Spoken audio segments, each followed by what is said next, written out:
Cab driver विशाल, जिसके mobile पर एक राइड बुक होती है।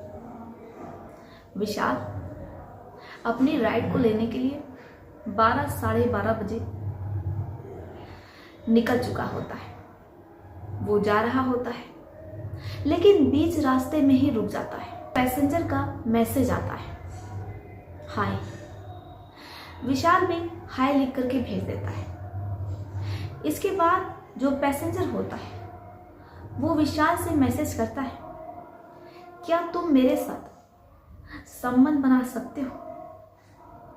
अगर इंटरेस्टेड हो तो अपना व्हाट्सएप नंबर मुझे सेंड करो। जैसे ही कैब ड्राइवर को ये मैसेज मिलता है, कैब ड्राइवर पढ़ता है तो उसके होश उड़ जाते हैं। भला एक पैसेंजर कैब ड्राइवर से ऐसी डिमांड कैसे कर सकता है? कैब ड्राइवर ने तुरंत ही बोल दिया नो। इसके बाद जो पैसेंजर रहता है उसने अपनी राइड कैंसिल कर दी। कैब ड्राइवर विशाल, जो कि मानसिक तौर पर पूरे तरीके से परेशान हो जाते हैं। उनका कहना यह था कि अगर इसकी जगह ही कोई पैसेंजर होता और कैब ड्राइवर पैसेंजर के साथ ऐसी बातें करता तो फिर उसे जेल हो जाती है।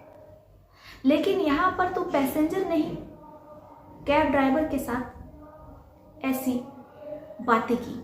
विशाल, जिनकी उम्र 26 वर्ष है, वो कैब चला करके अपने परिवार का पेट पाल रहे होते हैं। लेकिन ऐसे में जो पैसेंजर होता है वो विशाल को ऐसे मैसेज भेजता है, लेकिन जो पैसेंजर होता है, सोचिए वो किसी भी अनजान व्यक्ति से, एक कैब ड्राइवर से ऐसी डिमांड कर रहा है।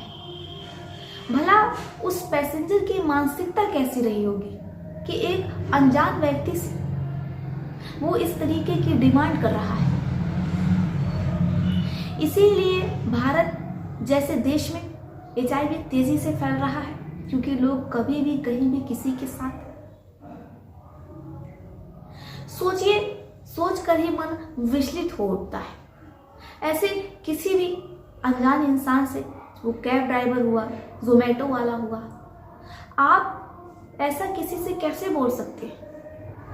आखिर भारत के निवासी किस रास्ते पर जा रहे हैं, किस मार्ग पर जा रहे हैं, जहां पर उन्हें नैतिकता मालूम ही नहीं है।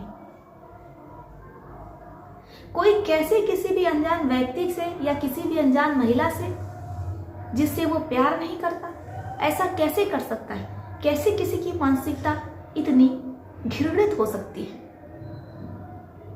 कैब ड्राइवर जो कि थाने जाता है, लेकिन वहां पर कैब ड्राइवर को ये कह करके वापस कर दिया जाता है, भेज दिया जाता है कि वो उसकी कंप्लेन नहीं लिख सकते। कैब ड्राइवर विशाल आगे कहते हैं कि उनकी कंपनी ने भी कोई कार्रवाई नहीं की।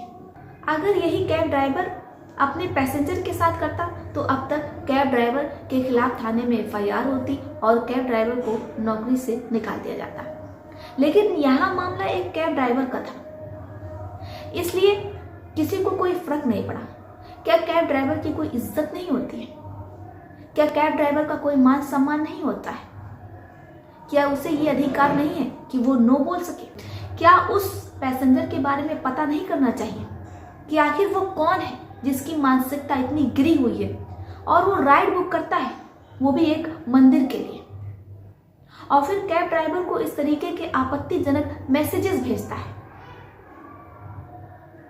सोच करके ही शर्म आ रही है कि लोगों को क्या हो गया है, कैसी मानसिकता हो गई है उनकी कि कैब ड्राइवर को वो मैसेजेस कर रहे हैं, वो भी किस तरीके की। विशाल, जो कि दूसरी बार भी थाने जाते हैं, लेकिन दूसरी बार भी उनकी FIR दर्ज नहीं होती है। उस पैसेंजर को सजा होनी चाहिए, उस पैसेंजर से पूछताछ होनी चाहिए, आखिर वो पैसेंजर कौन है जो कि एक कैब ड्राइवर से ऐसी आशा करता है, ऐसी आशा रखता है। लोगों के दिमाग को क्या हो गया है? शिक्षा होने के बावजूद, शिक्षित होने के बावजूद भी लोगों के दिमाग में ये गंदगी कैसे पनपती है?